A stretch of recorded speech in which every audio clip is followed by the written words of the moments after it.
Media અને પત્રકારને લોકશાહીના ચોથા સ્તંભ તરીકે ઓળખવામાં આવે છે, ત્યારે પત્રકાર દ્વારા જનતાને થતા અન્યાય સામે સવાલ ઉઠાવવા અને જનતાના અન્યાય સામે લોકોમાં જાગૃતિ આવે અને નેતાઓને પણ આ બાબતથી જાણ થાય એ માટે સતત પ્રયત્નો થતા હોય છે. પરંતુ સૌથી મોટી કરુણતા એ છે કે પત્રકારો માટે સુરક્ષાને લઈને સરકાર દ્વારા કોઈ પણ જાતના કાયદા અથવા તો કોઈ પણ જાતની ગતિવિધિ કરવામાં આવતી નથી.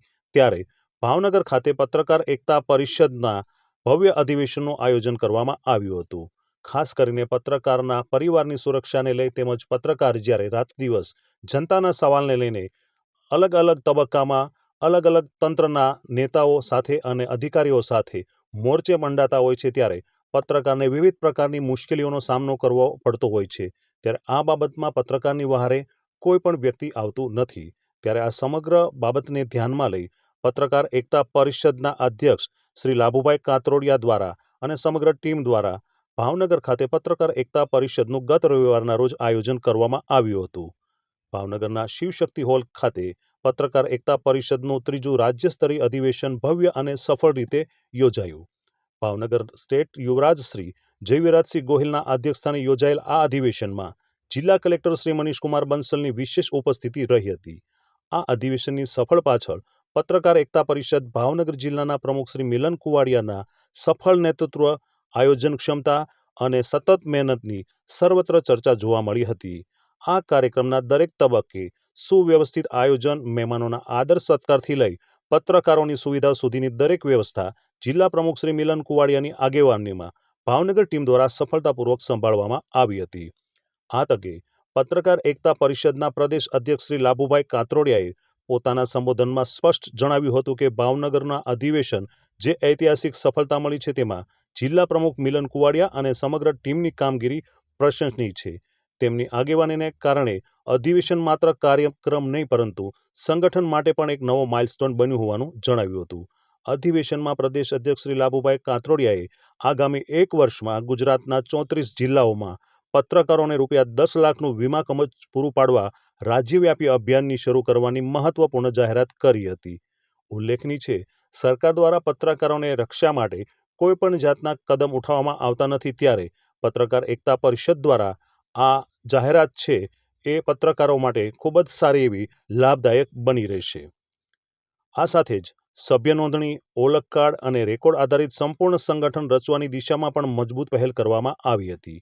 અગાઉના અધિવેશનોમાં પત્રકારોના સન્માન સુધી સીમિત કાર્યક્રમને હવે સમાજ શ્રેષ્ઠીઓ, દાતાઓ અને અધિકારીઓના સન્માન સાથે પત્રકારોના પ્રશ્નો અને પરિવારની સુરક્ષા પર કેન્દ્રિત પત્રકાર પરિવાર ચિંતા વર્ષ તરીકે ઉજવવાની પણ જાહેરાત કરવામાં આવી છે. સામાન્ય રીતે પત્રકાર રાત દિવસ જ્યારે દોડાદોડી કરતો હોય છે, ત્યારે તેની પાછળ કોઈ પણ જાતના વિશેષ કામની નોંધ જનતા દ્વારા પણ જોઈ શકે તો લેવામાં આવતી નથી. ત્યારે ખરા અર્થમાં પત્રકાર અને તેના પરિવાર માટેની સુરક્ષાને લઈને જે ચિંતા વ્યક્ત કરી છે, ત્યારે આગામી સમયમાં પત્રકાર પરિષદ દ્વારા આ સંગઠનને વધુ મજબૂત અને માળખાને જિલ્લા વાઇઝ ગુજરાતના તમામ જિલ્લાઓ સુધી વ્યાપક રીતે પહોંચાડવાની પણ હાકલ કરવામાં આવી છે. આ જાહેરાતની સાથે જ પત્રકારોમાં પણ ભારે ઉત્સાહ જોવા મળ્યો હતો.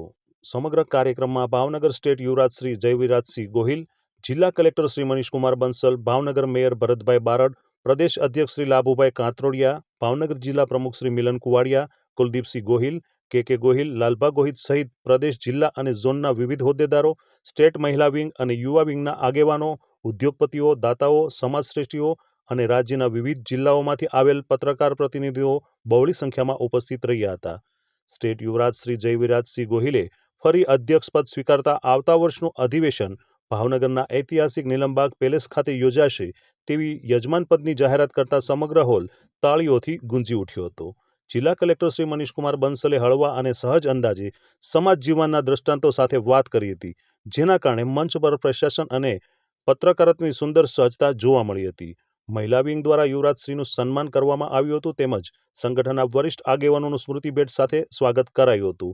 આ સાથે જ આગામી સમયમાં દરેક જિલ્લામાં 2 દિવસીય કેમ્પ યોજી વીમા યોજનાના દસ્તાવેજ એકત્ર કરવા અને સભ્યપદ ઝુંબેશને મજબૂત બનાવવા સંકલ્પ જાહેર કરાયો હતો. આ રીતે પત્રકાર એકતા પરિષદનું ભાવનગર અધિવેશન જિલ્લા પ્રમુખ મિલન કુવાડિયાના સશક્ત નેતૃત્વ હેઠળ સંગઠન, સુરક્ષા અને કાર્ય આધારિત નવા મોડેલ સાથે ભાવનગરથી સમગ્ર ગુજરાતને નવી દિશા આપતું સફળ અધિવેશન સાબિત થયું છે. આ તકે ઉલ્લેખનીય છે, ભાવનગર પ્રિન્સ શ્રી જયવિરાજસિંહ ગોહિલ દ્વારા પણ પ્રજાવત્સલ અને એક નામદાર શ્રી કૃષ્ણકુમારસિંહજીની પરંપરા યથાવત જાહેર રાખતા આજે 562 રજવાડાના એકત્રીકરણમાં જેમનું મહત્વનું યોગદાન રહ્યું છે, એ જ ભાવનગરના રાજવી પરિવારના શ્રી જયવિરાજસિંહ દ્વારા યજમાનપદ સ્વીકારવાની જાહેરાત કરતા એક ખૂબ જ હર્ષની લાગણી પત્રકાર એકતા પરિષદના તમામ સભ્યોએ પણ વ્યક્ત કરી હતી. આ સાથે જ ભાવનગર જિલ્લા કલેક્ટર પણ જનતાના સાથે ખભાખભે મિલાવતા હોય એ જ રીતના લોકો સાથે સતત સંપર્કમાં રહી લોકપ્રશ્નોને ત્વરિત અસરથી વાચા આપી રહ્યા છે. ત્યારે ત્રીજું મહત્વનું પાસું કહી શકીએ કે પત્રકારો, તો પત્રકાર પણ ખરા અર્થમાં જે રીતે લોકશાહીમાં ચોથો સ્તંભ છે એ પ્રમાણે જનતાના સવાલો આજ નેતાઓ અને અધિકારીઓ સુધી પહોંચાડી રહ્યા છે. ત્યારે આ ત્રિવિધ મિલનથી લાગી રહ્યું છે કે આગામી સમયમાં સમગ્ર ગુજરાતમાં પણ પત્રકાર એકતા પરિષદની અંદર પત્રકારોને સુરક્ષા તેમજ જનતાની સેવા માટેનું એક અનેરખું યોગદાન સાથેનું આ કાર્ય બની રહેશે.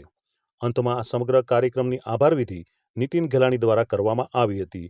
આ કાર્યક્રમમાં સફળ બનાવવા માટે સહયોગી સંસ્થાઓ, ઉદ્યોગગૃહોનો હૃદયપૂર્વક આભાર પણ વ્યક્ત કરવામાં આવ્યો હતો.